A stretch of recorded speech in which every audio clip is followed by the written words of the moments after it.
Hello ladies and gentlemen, the Cider Drinker here, back with another top 10 for you guys. Yep, I've just completed my 350th review, so that means it's now time for the top 10 favourite and least favourite ciders lists. As always, I'll be starting with my top 10 favourite ciders list of this review period, because I do the top 10s a little bit differently. I don't do top 10 best ciders ever or anything like that, because that's very subjective. For those that haven't seen my other ones, I just basically pick my top 10 favourite ciders from the last 100 reviews I've done, and obviously my top 10 least favourite ciders from the last 100 reviews. That's why it's different every single time, because I just base them on the review period. So this time it's obviously between reviews 251 to 350. I've got my list written out here, and I'll say that this list was very hard to do indeed, because every single cider in the top 10 favourite ciders list this time has scored the top mark from me, the 9.5 out of 10, and the Cider Drinker seal of approval. So to try to make a list of 10 and to put them in some sort of order was really hard for me to do. But obviously take that with a pinch of salt, because as I've said, every single one of these ciders scored top marks from me. So even if something is number 10, then it still means it's absolutely fantastic, and basically you should stop watching this video, go out and get a bottle of whatever cider it is and try it, because it's just absolutely fantastic. As always, a couple of bits of criteria to start off with. The first one is no ciders from cider or beer festivals. They have to be ones that you can actually buy in bottle form or you can get in shops. And secondly, no only like one cider per company, which was quite hard, because a couple of companies on here I could have easily put 2 or 3 of their ciders on the list this time.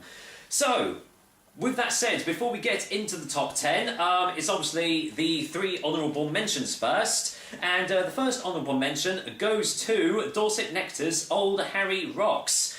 This is one of the newer companies that I've been introduced with, and to be honest, most of the ciders on this list are thanks to Orchard Box. Without that cider subscription service, I wouldn't have been able to have tried half of the ciders that are on this list this time. But yes, Dorset Nectar Old Harry Rocks just missed out on a place in the top 10, but still an absolutely corking cider all the way from the Jurassic Coast.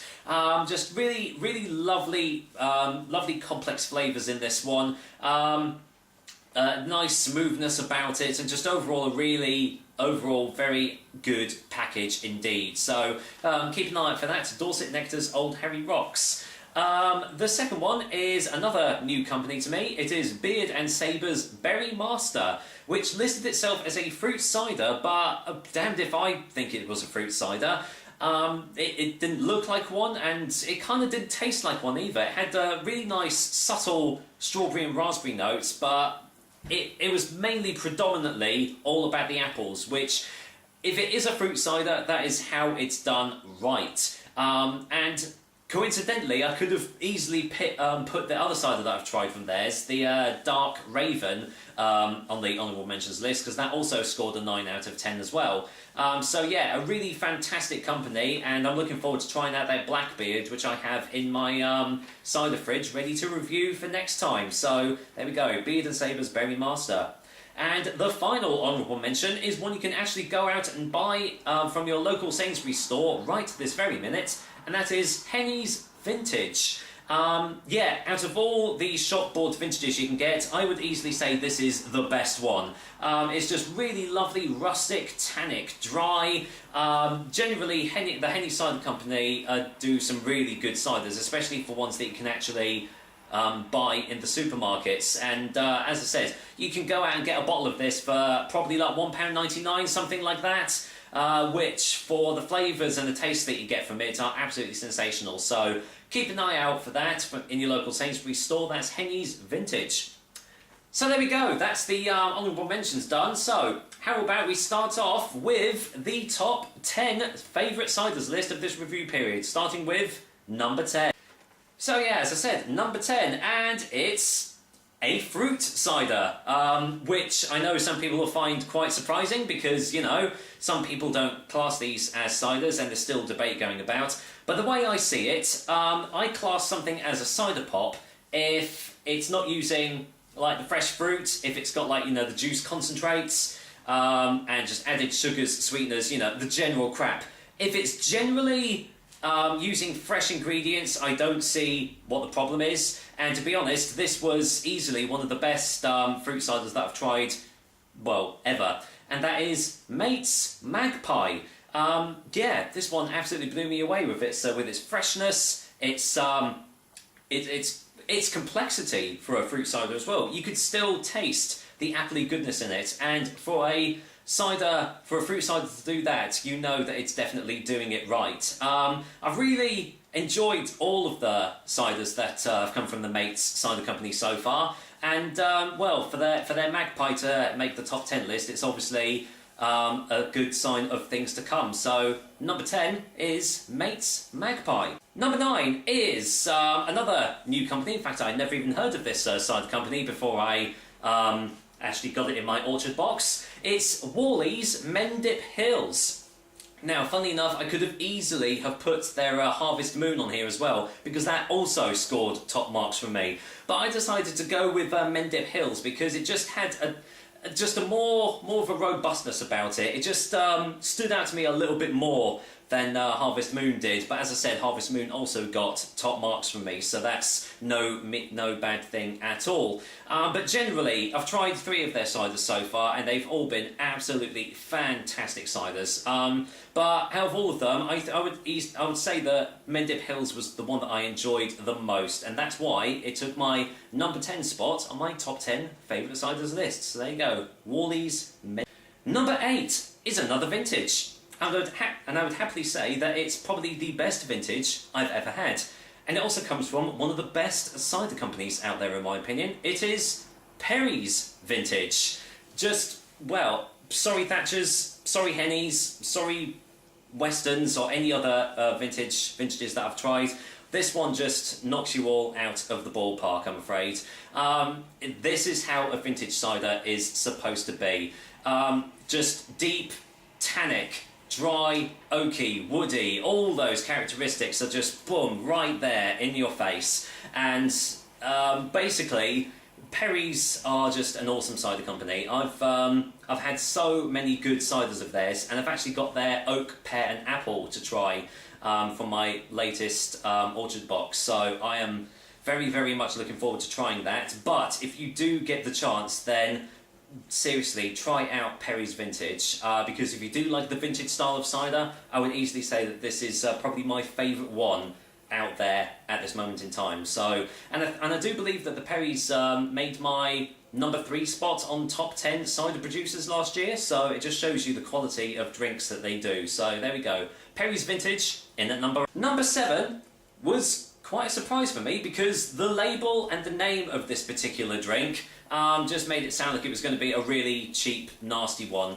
That is Silly Cow Cider. I can't even remember the name of the company that did this, but if I do find out, I'll pop it just in a little thing just below right here, right now. But yeah, bloody hell, this one blew me away. Just the taste just knocked me for 6. And yet, despite all that, it was still really smooth, really drinkable, and it had quite a high ABV from what I can remember as well. But if you took one look at the label, you just wouldn't even try it because it just looks, well, it looks silly, which I think is what they were going for on the label. But yeah, one of the biggest surprises this review period is Silly Cow Cider. So yeah, hence why it comes in at number 7. Number 6 is a return from the Ross-on-Wye Cider Company. Again, this is one of the companies that I've tried so many ciders from, and almost all of them have been absolutely exceptional. And this one was a really great example of a dry cider. Number 6 is Ross-on-Wye's Still Dry. Even though it was a still cider, I know some people say that, you know, carbonation adds to the flavours, but sometimes it just shows you that still ciders are still great. See what I did there? But yeah, that's why you get bag-in-the-box ciders, because, you know, they're still, and you still get really fantastic flavours from them. It did exactly what it said on the tin. It was just a really lovely example of a dry cider, and easily one of my favourites from ross-on-wye so far, up there with like their Headless Man and Susie Wong's cider, which is, again, another fantastic cider from them. So keep your eyes peeled for this one. ross-on-wye's Still Dry, coming in at number... So, hitting the top 5 is a company that I've not tried for years. I mean, literal years. The last one I had of theirs was their Coombe Raider, and that was easily about 4 or 5 years ago. And thanks to Orchard Box, the Cider Nix company came back to me with their Kingston Black single variety cider. Now, I really love the Kingston Black apple. It's just such a lovely apple, and you can do so much with it, even if it isn't a single variety. And Cider Nix just hit the nail on the head with their Kingston Black. It's just an absolutely superb take on the Kingston Black single variety. Just so much flavour in this one. It was just, oh, I could just savour every single sip of it. And yeah, it's really good to see the Cider Nix company is still going, because I honestly thought they'd closed up shop ages ago, but I'm glad to see they haven't, and I actually got the chance to try their Coombe Raider as well, which was in Ultra Box, and it still tasted absolutely exceptional. So keep an eye out for them. Cider Nix, Kingston Black single variety at number 4. Number 4 is pretty much the company that is going to be on almost every top 10 favourite ciders lists for many years to come. It is the Dunkerton's company. They've done it once again. They did it last time and they did it the time before. And to be honest, I had a hard time choosing between this particular one and their Brown's single variety, which was, again, a really exceptional cider. And the first Brown single variety cider that I've tried. But I decided to go for their Breakwell's Seedling for the number 4 spot. I don't know, this one just had more of an impact for me. It just had some more flavours that I really do like, and more characteristics that I do like from ciders. Like, it had that really nice smooth texture, really lovely biscuity aftertaste, which I just love in a cider. If you have a biscuity aftertaste, then you're getting brownie points from me. But I don't think the Breakwell Seedling apple is very well known as a cider apple, but it obviously shows that you can use it as a cider, and it also shows that it can make a really, really amazing tasting cider. So well done, Dunkertons. I mean, Dunkertons, basically, I can't see them doing any wrong, because, well, let's just say that, you know, they did make number 2 on my top 10 cider producers last year, so that just shows you, I mean, they just produce absolutely exceptional quality ciders. If you've never tried the Dunkerton cider, go down to your local Waitrose store, because I do believe you can get their Black Fox and their dry cider from there, which are both exceptional as well. So, coming in at number 4, Dunkerton's Breakwell Seedling. So, number 3 is, well, a cider that I've been wanting to try for a long, long time. Well, from a company that I've wanted to try for ages. It is Ampleforth Abbey's Traditional. I just loved the look of this bottle, and it just looked proper. You know, it looked traditional. It tasted traditional, and it is, yeah, just an exceptional cider. This was one that you just wanted to just savour and enjoy, and just, you know, you didn't want the bottle to end. It was just so nice to taste. And the fact that it comes from, you know, an actual abbey as well, you can actually go there and, you know, have a wander around the abbey grounds and stuff, and take home a couple of bottles of cider as well. So they do beers too. I've not tried any of their beers, but I'm looking forward to trying them at some point. But coming in at number 3 is Ampleforth Abbey's Tradition. Number 2 is one of the latest ciders that I've tried, and it comes from Sweden. This one was sent to me from Johan Riding. I'm sorry if I've mispronounced your surname, mate, but he basically sent a load of ciders over from Sweden for me to try, and this one is the only one that I've tried so far, but it's up there with one of my favourite ciders that have come from Sweden. It is Tossabo, or Tossabo, something like that. I don't know the style of the cider. I know that it's like it ferments itself in the bottle, which some people don't really like. but it's taken pride of place on top of my drinking cabinet next to all the other ciders that I've received from Sweden. It just blew me away. It was almost like drinking a champagne, basically. It was light, but it was also fine. It was smooth and yet sharp at the same time. It just went down like liquid velvet down my throat. It was just superb. And the bottle was pretty awesome as well. So, thank you, Johan. The number 2 spot goes to Honourable. So, what's taken the number 1 spot this time round? Well, it's actually not a cider.